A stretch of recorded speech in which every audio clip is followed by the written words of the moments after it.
Ambapo wahudumu wa UHC kaunti ya Nairobi wameandaa maandamano nje ya majengo ya afisi za Wizara ya Afya kushinikiza serikali kuwaajiri kwa kandarasi za kudumu.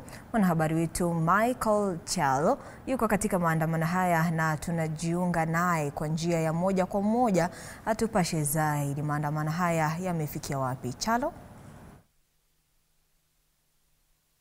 Ruga Ivalu ukiwa studioni na tuko katika jumba la Afya House, na hali ni kama unavyoiona nyuma yangu. Ni maandamano ya wahudumu wa afya kwa wote UHC ambao wanaandamana hapa katika jumba la Afya House.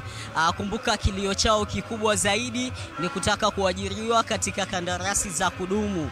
Wamekuwa wahudumu wa afya katika kaunti zao toka mwaka 2020 hadi leo. Kumbuka ni takriban miaka 5 wakiwa katika kandarasi, na hivyo sasa wanalilia kuwa waweze kuajiriwa kwa kudumu, kwa kandarasi za kudumu. Nakumbuka kuwa majuma mawili yaliyopita tulikuwa hapa katika jumba la Afya House na wakaweza kupaza sauti yao kwake Waziri wa Afya Dan Duale, na Waziri wa Afya akawaahidi kuwa baada ya juma moja basi atakuwa anawatekelezea matakwa yao na kilio chao kitakuwa kinamalizwa. Lakini kutokana na maandamano ambayo yanaendelea, inaashiria kuwa hakuna hatua yote imechukuliwa basi na kusababisha maandamano haya kufanyika tena.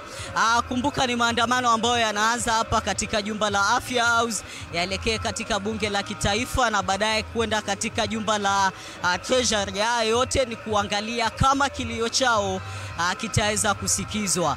Kwetu sisi tuko hapa ili kuangalia ni kipi ambacho kitatukia tu.